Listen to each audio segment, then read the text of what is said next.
So this is the Cathedral of Florence again now, with anyone who is anyone in attendance, including, of course, Francesco Pazzi, Bernardo Baroncelli, and the assassin priests. When the bell was rung at the raising of the host, Baroncelli and Pazzi sprang forward and killed Giuliano, Pazzi stabbing himself in the thigh during the melee. Lorenzo was attacked at the same moment, but one of the priests put a hand on his shoulder as though to steady himself, and this startled Lorenzo, who jerked away, and wrapping his cape around his arm as a shield, he ran for the sacristy at the back left in this picture. He got inside, bolted the door, and then climbing up into Del Robbia's choir loft, which was above the door at the time, he looked out into the cathedral where Giuliano now lay in a pool of blood.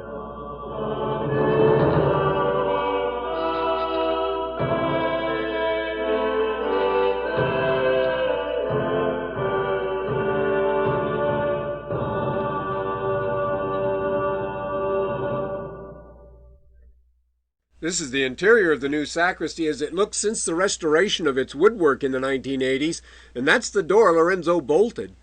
The result of their coup was far from what the conspirators expected. Like the Pitti 14 years earlier, they had wildly exaggerated the extent of anti-Medici resentment in the city. The chaos in the church allowed the priests to temporarily escape, but they were later caught, as was Pazzi, whose self-inflicted leg wound was so serious he couldn't get out of the church. Here you're looking the other way into the sacristy, which received all this fine woodwork done by Giuliano de Maiano and others in the 1450s and 60s.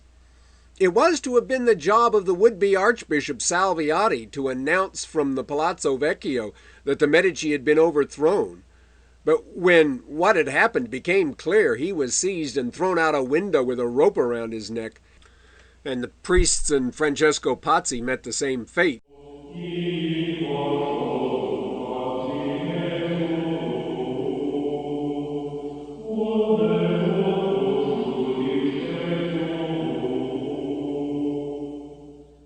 Bernardo Baroncelli escaped by hiding for days in Giotto's Campanile until he snuck out and made his way to Constantinople, where he was recognized, returned to Florence, and hanged in the Bargello. This sketch of his body was made by none other than the young Leonardo da Vinci, who was hoping to get the well-paid job of painting the ephemeral pictures of the hanged rebels on the Bargello walls, but the job went to Botticelli of all people. In the aftermath, several hundred people who were or were thought to have been involved in the plot in any possible way were killed, but several who might well have also been killed were rescued by Lorenzo himself, including Raffaele Riario, the Pope's nephew, the brother of one of the priests, and a relative of Salviati's. The Pope, Sixtus IV, having failed to engineer the murder of Lorenzo, now excommunicated him in effect for preventing his own assassination.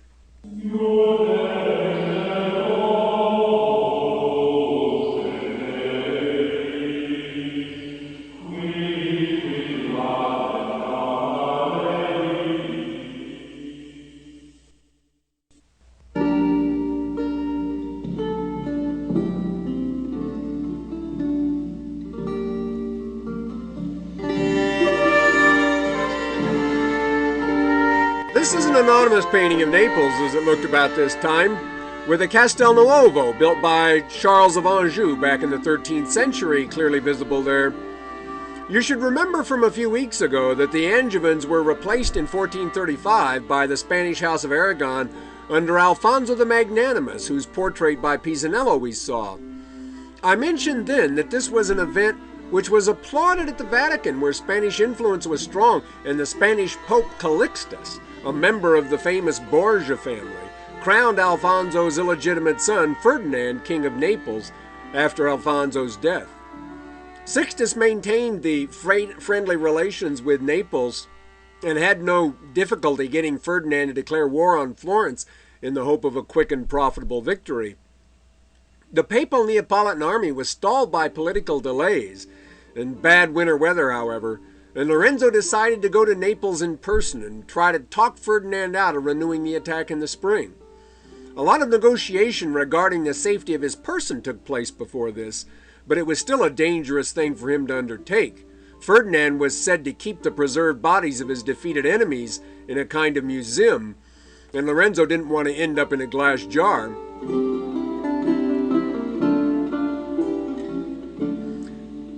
This is a picture of Ferdinand in a manuscript which certainly makes him look formidable, but despite a reputation that would seem inconsistent with this, he considered himself a cultivated intellectual and connoisseur, and it was to this side of him that Lorenzo proposed to appeal. He spent 10 weeks discussing art and philosophy with Ferdinand while spending a fortune on bribes and entertainments to influence the influential in Naples. This is an anonymous work in the Bargello depicting the coronation of Ferdinand by Pope Calixtus. For all his outward cordiality, however, after 10 weeks of talk, Ferdinand did not seem to be willing to give up his alliance with Sixtus, and Lorenzo told him he had to go back to Florence. At the last minute, Ferdinand then changed his mind and agreed to discuss a treaty, probably motivated by a colossal bribe from Lorenzo, whose accountant said the amount was so big he dare not write it down.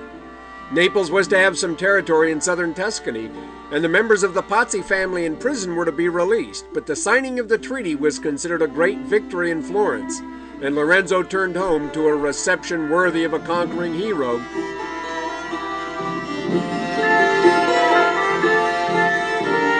Sixtus, however, remained intransigent about the excommunication of Lorenzo until a Turkish army landed on the southeast coast of Italy in 1480, and to try to establish a more united front against this threat, which in fact turned out to be no real threat at all, the Pope agreed to pardon Lorenzo after a formal apology delivered to the Vatican by a Florentine deputation.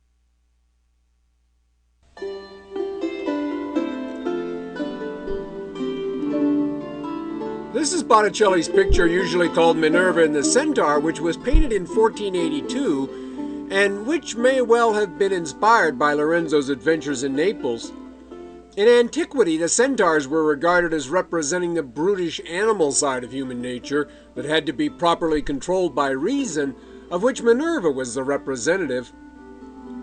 The point would be that Lorenzo's wisdom had triumphed over war.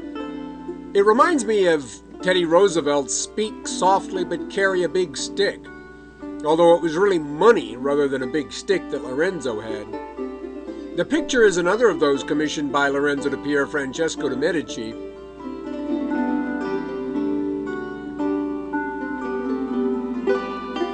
It was also about this time that Lorenzo de Pier Francesco, Lorenzo the Magnificent's distant relative, commissioned The Birth of Venus from Botticelli, with the first female nude of any consequence to be painted since the fall of Rome. This picture is also sometimes said to be the first important example of what we might call art for art's sake, more or less since the fall of Rome. It was not painted to be in any sense a didactic piece of political or religious propaganda, and it is not meant to commemorate any historical event or person. It has no other purpose than to be a beautiful thing to look at.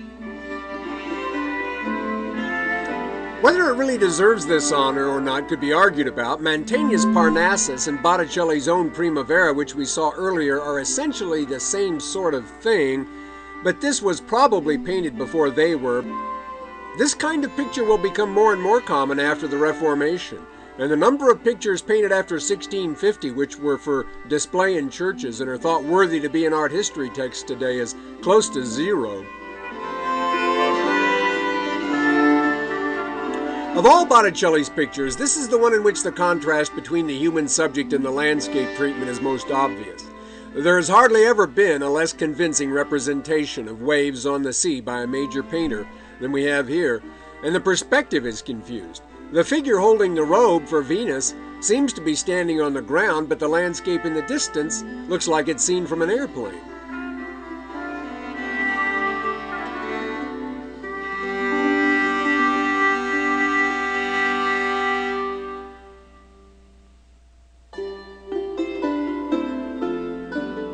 Here's Venus up close, and it may well be that this is Simonetta again. She was, in fact, sometimes specifically associated with Venus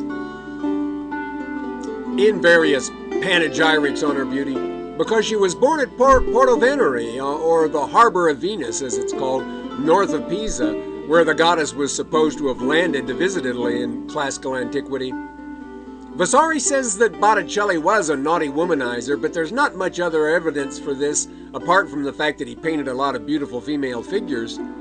Vasari says he once dreamt he was married, and it was such a nightmare that he got up and walked around the city the rest of the night to prevent it from recurring. Like most of the great Renaissance artists, he was in fact a lifelong bachelor.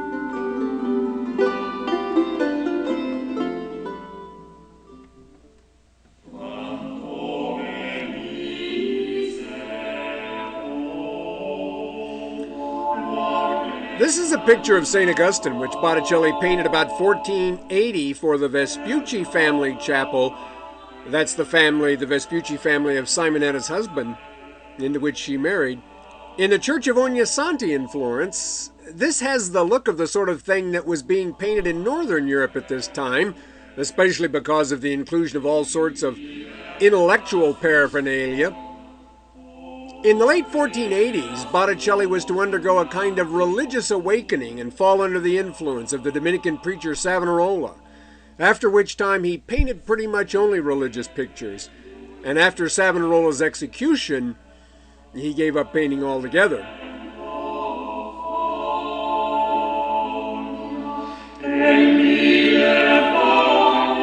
He painted this Annunciation in 1490, and it's one of the most dramatic in the history of art. Usually the Virgin hardly reacts at all, and in this version it looks like she's been physically hit by the force of the angel's message.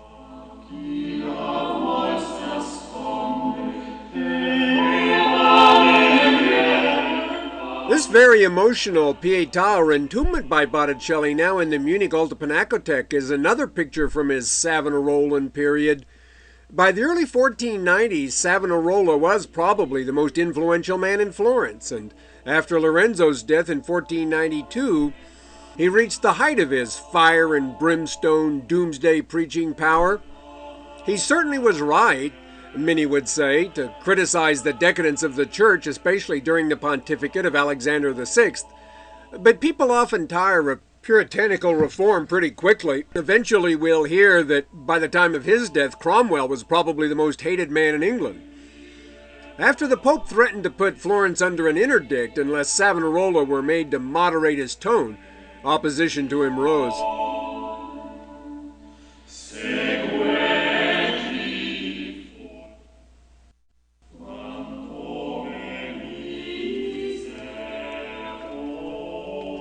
Botticelli painted this picture called Calumny in 1495, and it's likely a sort of artistic editorial that can count as a defense of Savonarola, although exactly how all the details are to be interpreted is not clear. The artistic inspiration for it came from a painting by Apelles, the great ancient Greek artist of Alexander the Great's day, whose work survives only in descriptions. At the right, the judge, Midas, is being counseled by ignorance and superstition. In front of them stands Malice with envy, fraud, and calumny dragging innocence by the hair. The hooded figure at the left is said to be Remorse, looking at the pure naked truth at the far left, which everyone else ignores. The fellow playing the role of Innocence bears some resemblance, at least, to Savonarola, as he appears in the portrait we'll see in a bit. Vasari says this picture was commissioned by a fellow named Antonio Segni, and it would be interesting if this fellow were also a follower of Savonarola at the time, but he wrote a short description of the picture in which Savonarola isn't mentioned.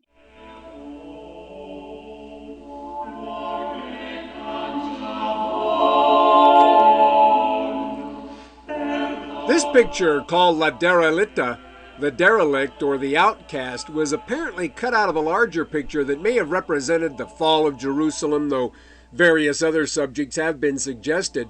But regardless of what the nominal subject was, since it was also painted in the 1490s, it's tempting to associate this expression of despair with Botticelli's own attitude to Savonarola, and perhaps the latter's fall from favor. Although Botticelli lived until 1515, he apparently painted nothing after the turn of the century, and became essentially a morose derelito himself. We'll hear more about Savonarola in a few minutes.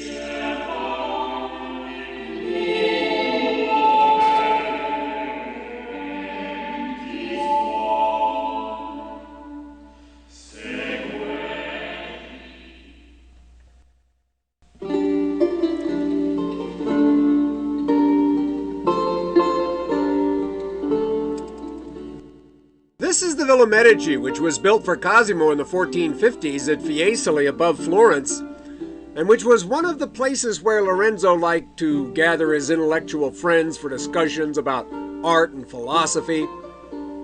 One of their favorite subjects was Platonism, and they called themselves the Academy in imitation of Plato's school in Athens. The group often included Leon Battista Alberti, Pico della Mirandola, the poet Poliziano, and Marsilio Ficino, who had been Lorenzo's tutor and who was one of the foremost classical scholars of his day. Plato was much less of an influence on Christian theology in the Middle Ages than Aristotle, whom Thomas Aquinas quotes more than all the heroes of the Bible combined. Of the great Christian thinkers from the 4th century on, only Augustine is usually said to have been much influenced by Plato, but I do think that anyone who reads the Platonic dialogues connected with the death of Socrates, the Apology, the Credo, the Phaedo, has to be impressed by the Christian sound of much of what's in them, even though they were written nearly 4 centuries before Jesus was born. The 16th century thinker Erasmus said that he could hardly stop himself from saying, "Pray for me, Saint Socrates."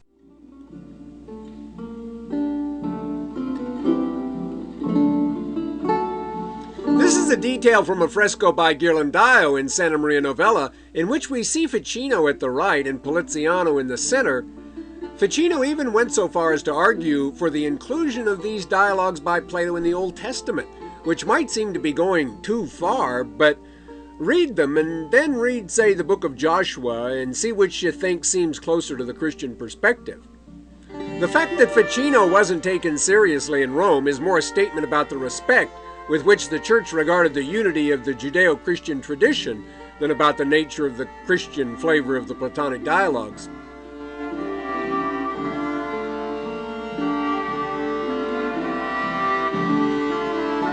This is another detail of a fresco by Ghirlandaio, this time in Santa Trinita, and here we see Poliziano again with Giuliano, the son of Lorenzo and the future Duke de Nemours. At the age of 16, Poliziano had translated Homer from Greek to Latin and sent his work to Lorenzo, who was impressed enough to make him Giuliano's tutor. In honor of the victory by Lorenzo's brother Giuliano in the tournament of 1475, remember, which I mentioned earlier, he wrote a poem which brought him fame throughout Italy, and as we've also heard, he produced what many consider something like the first opera at the Gonzaga court in Mantua. He was also to write the eulogy, which Heinrich Isaac would set to music for Lorenzo's funeral.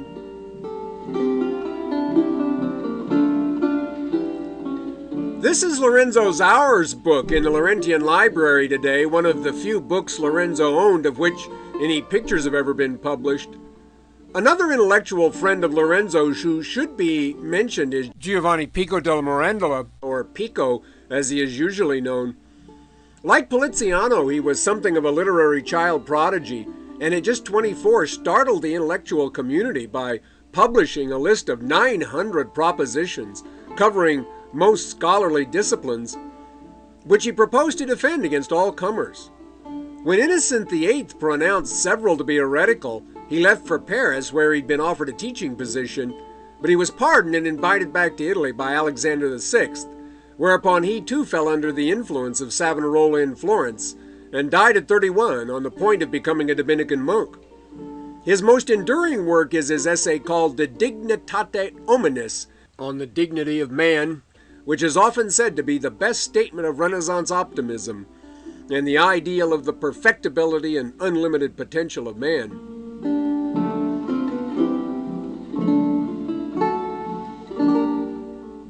In 1492, Lorenzo died here at the suburban Palazzo of Correggi, which Michelozzo had built for his grandfather.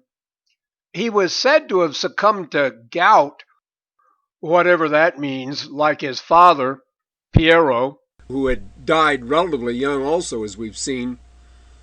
Lorenzo's physician, a man named Leone, had been confident of his recovery, and when Lorenzo died unexpectedly then, he committed suicide. Some doctors of this age were, of course, nothing but quacks, but some certainly genuinely did the best they could with the remedies that were available. Leone was not a good doctor by modern standards, of course, but he was a good man. Lorenzo's funeral was held here in the Medici family church of San Lorenzo, and we'll hear now the dirge for the occasion written by two of his best friends, Poliziano and Heinrich Isaac.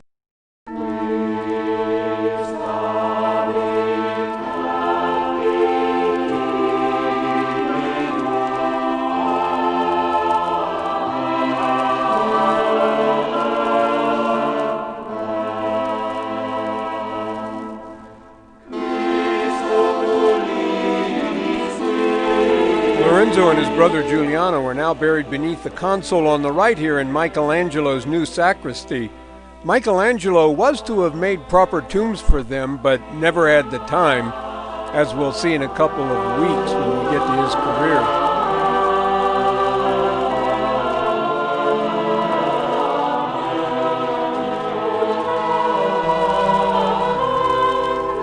This is an anonymous and posthumous portrait of Lorenzo.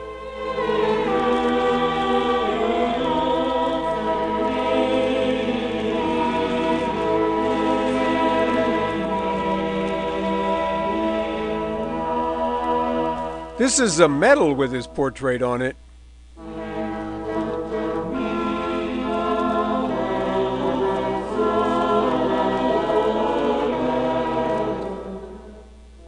This is Verrocchio's terracotta bust of him, which is widely considered to be probably the best likeness surviving.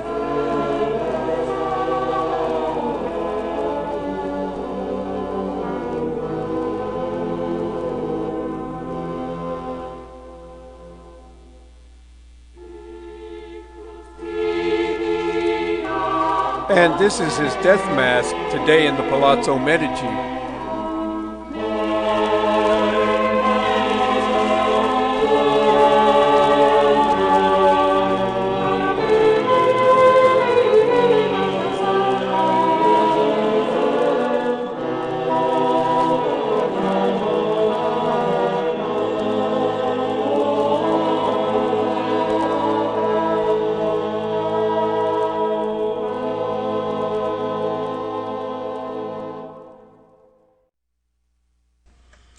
This is Angelo Bronzino's portrait of Lorenzo's oldest surviving son, Piero, who now became the head of the family at the age of just 22. He was not a bad fellow, but he was to be faced in the 1490s with a series of problems that would have pushed even Lorenzo, his father's ability, to the limit. And having inherited very little of his father's character, Piero the Unfortunate, as he is known, was to be completely overwhelmed. Ever since they had been kicked out of Naples in 1435, the French had been concerned to get it back. And in 1494, Charles VIII crossed the Alps, planning not only to retake Naples, but maybe Constantinople, and who knows what else. Looking at this picture of Charles, one might wonder what there was to worry about. This is not the image of a great conqueror. In fact, Charles, who would die in his 20s, was weak and small, but his army was neither. It was one of the most formidable hosts seen in Italy in generations. And when the French arrived at Pisa and threatened to occupy Florence next, Piero, attempting to imitate his father's success with Ferdinand in Naples, but with little money left in the Medici wallet, went to try to talk them out of this.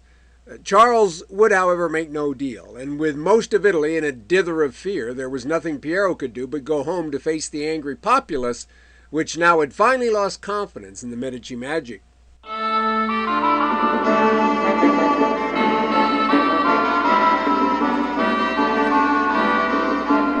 By the time the French army entered the city through the Porta San Frediano there, Piero and most of his relatives had fled the city and the Palazzo Medici had been ransacked. Savonarola welcomed Charles as a scourge of God, come to teach the Medici a lesson. Piero never saw Florence again and drowned in a river near the Abbey of Monte Cassino, where he's buried.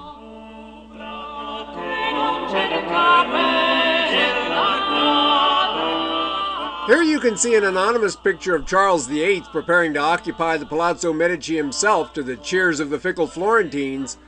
Charles was really in Florence more as a tourist, however, than anything else. Naples was his real goal in Italy, and the army moved south through Rome while the Pope hid in the Castle San Angelo, and the Aragonese quickly packed their bags in Naples, which Charles occupied with hardly a shot fired. Then the whole French steamroller just kind of ran out of gas. The soldiers all got what they call the Italian disease, and which the Italians called the French disease, which we call syphilis, and some think should really be called the American disease, since it is still often argued that it was introduced to Europe by the Spanish returning from the New World. In any case, Constantinople looked a long way off, and many were getting homesick for the Ile-de-France.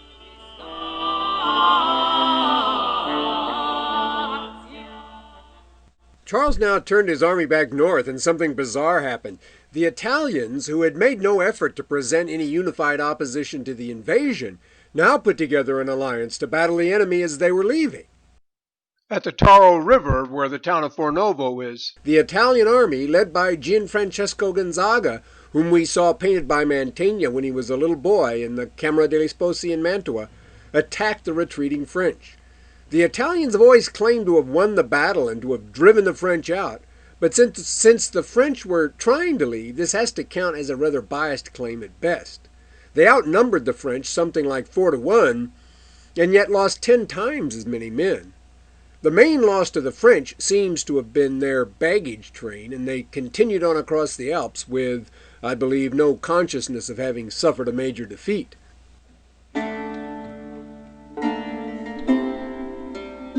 This is the Madonna della Vittoria, which the aged Mantegna was now commissioned to paint, and in which the hero of the day, from the Italian perspective, Gianfrancesco Gonzaga, gives thanks to the Virgin for his great victory.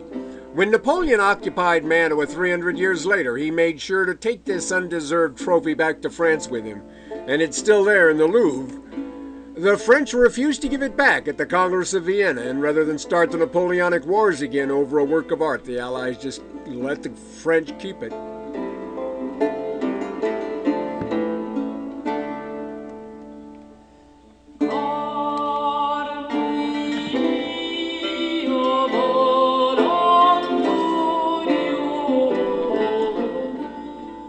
This is one of the rooms in the so-called Borgia apartments in the Vatican Palace, which now house the collection of modern Christian art.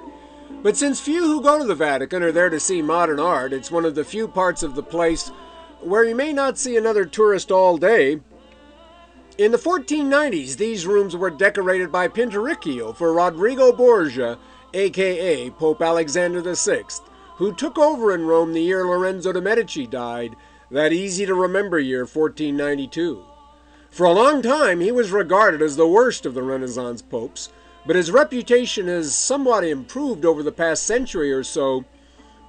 Baron Corvo wrote a widely read biography of him in which it was argued that he had been maligned unfairly and was in fact really one of the better men of his age, and Will Durant calls him at least the most interesting Renaissance pope. He did in fact have several illegitimate children, including the famous ones Cesare and Lucrezia, but in his defense it can be said that for popes to have illegitimate children was hardly a rare thing in the 15th century.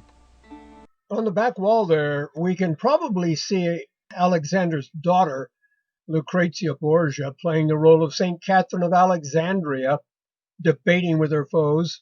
We'll hear more about her interesting career eventually.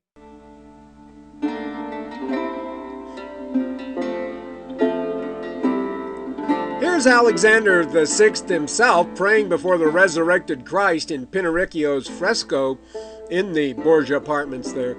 He also spent money as he pleased and probably authorized an occasional assassination, but most now agree that he was an able administrator, a lover of the arts, and basically tolerant of diversity in theological opinion.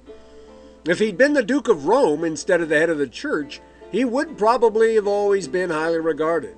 Unfortunately for Alexander, he became pope just as Savonarola was reaching his peak of influence in Florence, and Savonarola considered him to be the incarnation of Satan.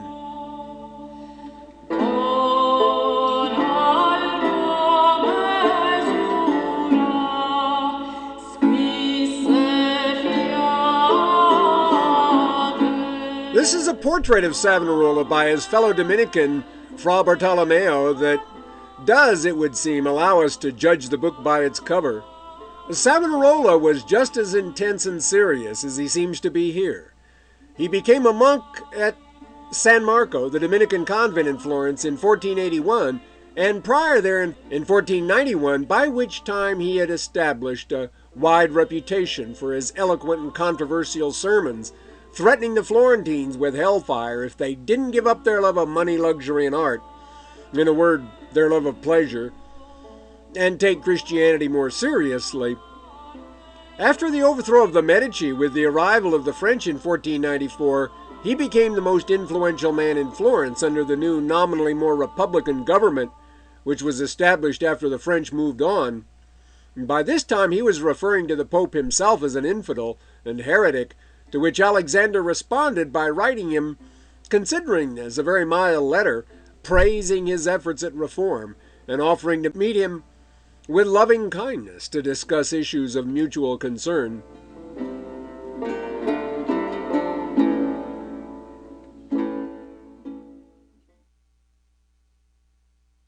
At the end of the corridor where Savonarola's cell was at San Marco, this display honoring him has been set up, fearing that if he did go to Rome, despite the Pope's letter, he would never return to Florence. Savonarola declined the invitation and became even more virulent in his denunciations, calling Alexander in effect not even a Christian and a usurper of the papal throne. Not surprisingly, he was finally excommunicated in May 1497, but this had no effect on his preaching style. This is the interior of his cell. In March 1498, the Franciscans in Florence, who were the traditional enemies of the Dominicans and had never liked Savonarola, challenged him to undergo a trial by fire against some of their champions to prove God was on his side. This was set up for April 7th, but wrangling over the conditions under which it would take place went on so long that night fell and it was canceled. The Franciscan champions were certainly not sorry about this, but Savonarola's reputation was also damaged by the fact that a Dominican named Fra Domenico was chosen to undergo the trial rather than Savonarola himself. This whole fiasco, the threat that Alexander would place the city under interdict if Savonarola weren't made to shut up, and a general feeling in Florence that Puritanism had gone on long enough, meant the end for Savonarola, and he was imprisoned the next day.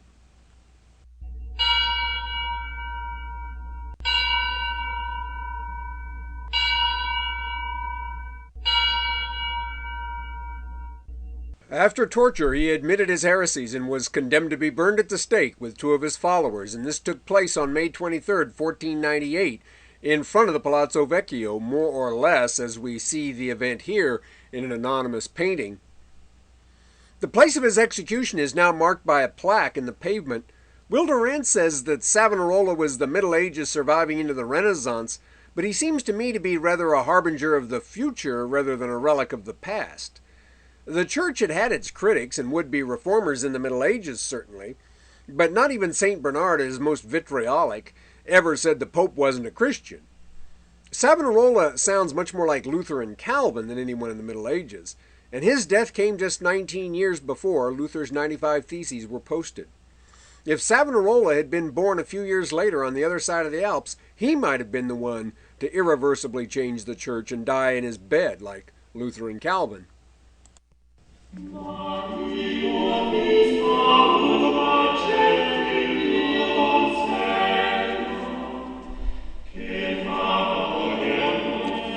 I mentioned the importance of Savonarola in Botticelli's career, and Michelangelo was also affected by him, but Leonardo da Vinci was perhaps lucky to be out of Florence throughout the whole period of Savonarola's influence, the French invasion and the overthrow of the Medici.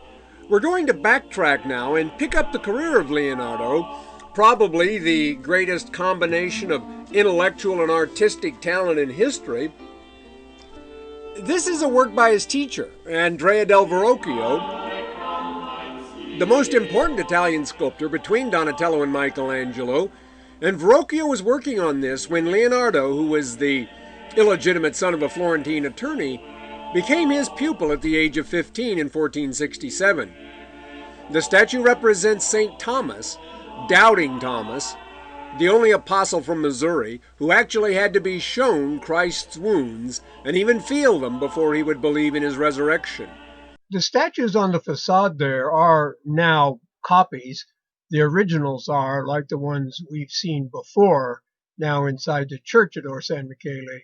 Apparently, because of this show me attitude, he was the patron of the Guild of Retail Merchants, who wouldn't take anything on faith alone, and this decorates their niche at Or San Michele.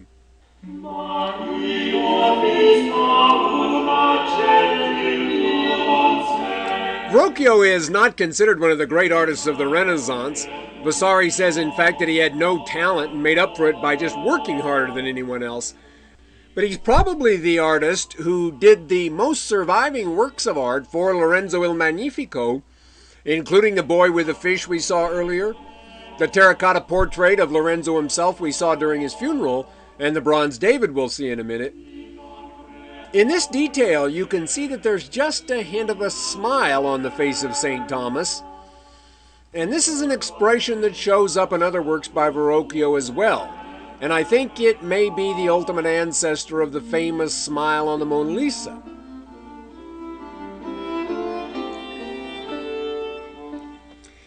Here now in the Bargello is the bronze David, which Verrocchio did for Lorenzo about 1475.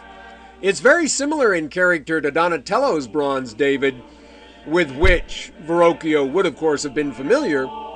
The same expression that is on the face of St. Thomas is on David's face now. And some think this is actually the face of Leonardo that we see here. He would have been about 23 by this time, and this fellow doesn't look that old. But that Leonardo could have posed for this is not, I think, out of the question.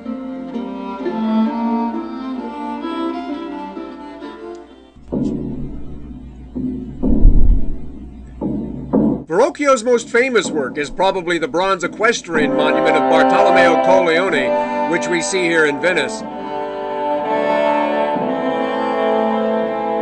It is said that the Venetians promised Colleoni a statue by San Marco for his services in various campaigns, including the so-called Colleoni War against Florence, about which we heard earlier. But after he died, they decided that he hadn't really been worth quite that much honor, and so instead of putting the monument in Piazza San Marco, it's around the corner from the Scuola of San Marco, by that San Marco, which is not at all such a prominent place. Still, it is a fine monument on which Verrocchio worked for a couple of decades, and some think that Leonardo actually helped with the final casting when he was in Venice around 1500, though most of the credit for the casting goes to a fellow named Alessandro Leopardi, who took over the project after Verrocchio's death in 1498. Casting something this large required considerable engineering skill, something more along the lines, as someone has said, of Henry Ford's genius rather than Leonardo's. But Leonardo himself, as we'll see next week, proposed to cast an even larger monument than this.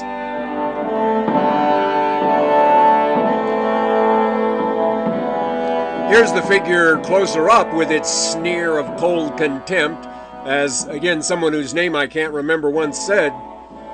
The attitude and arrogance of Colleoni here make an interesting contrast with the more reserved strength of Donatello's Gattamelata we saw a couple of weeks ago, and which Verrocchio also would have seen. Verrocchio's studio is referred to by Will Durant as Verrocchio and Company, by which he means that it was a sort of all-purpose manufactory in which Verrocchio and his staff of assistants and pupils could turn out whatever one might want in the way of statuary, tableware, jewelry, altarpieces, or whatever. It was probably just the right place for Leonardo because his own interests were omnivorous in the arts and sciences. And he probably also had a sense of humor. Leonardo is said to have been born the son of a successful attorney living here in what doesn't look like a successful attorney's house in Anciano near Florence. He was apprenticed to Verrocchio in his teens. This is a painting probably from Verrocchio's studio, probably at least mostly by Verrocchio. It illustrates the story of Tobias and the fish, which was miraculously used to cure his father's blindness in the Book of Tobit. The transparently fuzzy dog with Tobias looks like the work of someone whose way of painting is very different from that of the rest of the picture, and it may be that the different touch and extravagantly curled coat may be the earliest work in paint we have by Leonardo the student.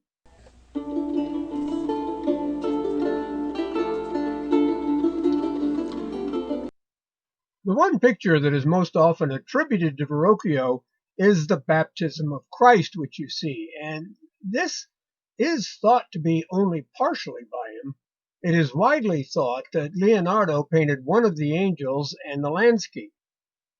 For one thing, these parts of the picture are in oil and the rest is in tempera, and oil was to be Leonardo's favorite medium for panel painting. If we compare the landscape background from the Tobias picture to the landscape background of the baptism picture here, it's at least obvious that they weren't painted by the same artist. The way Jesus and John the Baptist are represented has to bring Botticelli's Birth of Venus to mind, despite the obvious differences. Botticelli's picture was painted probably at least 8 to 10 years after this, so I think it must have at least unconsciously influenced him. Here are the angels closer up, with the one Leonardo is thought to have painted at the left, but Will Durant says that he thinks they're equally insipid. Be that as it may, Verrocchio is supposed to have been so impressed with Leonardo as a painter that he gave it up to concentrate on sculpture. Okay, that's where we'll wind this lecture up, and next week we'll devote most of the time to the career of Leonardo da Vinci, and also hear a bit about the formative years of Michelangelo.